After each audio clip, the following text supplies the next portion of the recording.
A few years ago, I got to talk with a man who was actually one of my heroes. So Craig was a chicken farmer in North Carolina.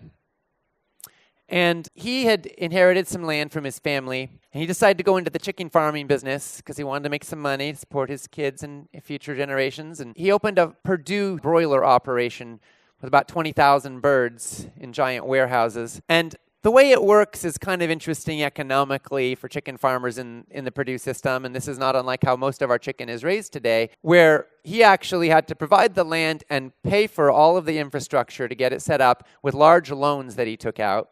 And then Purdue would provide him with the baby birds and the feed, which he would buy from them, and then they would buy his finished birds at the end for slaughter. And the margin was what he had to repay his loans and hopefully make a bit of a living. He followed all the rules, which included that he was forbade from ever having any open windows or any fresh air for the birds, because to do so would cause them to move more, which would drag down the price, the feed conversion ratio. And he did things properly. He was inspected weekly by Purdue. He was following all the rules. And this included that his birds, by the time, they were bred to be morbidly obese. So by the time they were 8 weeks old, it was the equivalent to if a human baby weighed about 600 pounds. That's how grotesquely oversized they were for what their bodies were actually made for. Their frames couldn't handle it. A lot of them lost the ability to walk. They would lie in their own feces, but it wasn't just their feces. It was also the feces of generations of birds before them, because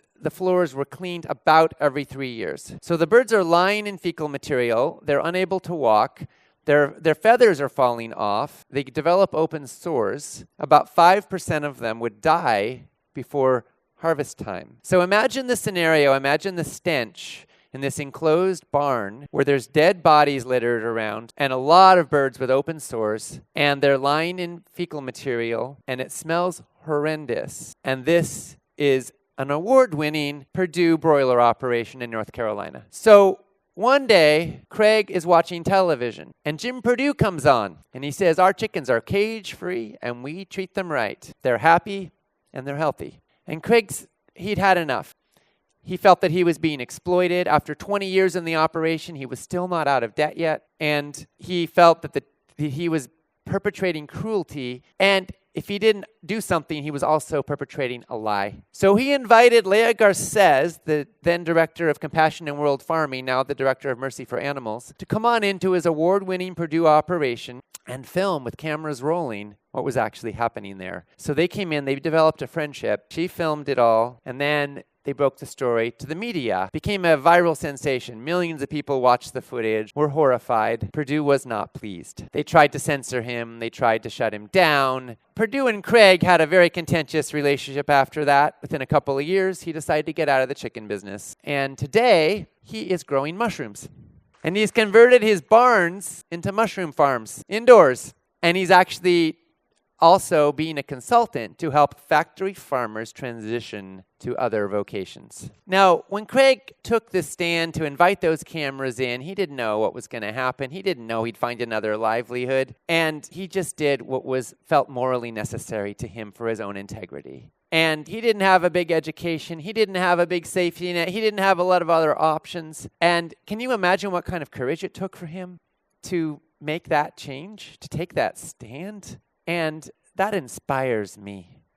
So we've all got our reasons why we try not to change. We've all got our habits and our patterns and our fears. But I also assert that there is something that calls us forward. Something that brought you here. Something that brought us to this moment in our lives. Whether we're pushed by pain and fear of suffering, or we're pulled by our dreams and our longings and our love, there is something within each of us that calls us into being, that draws us to this moment in history, and that says, I want more from life.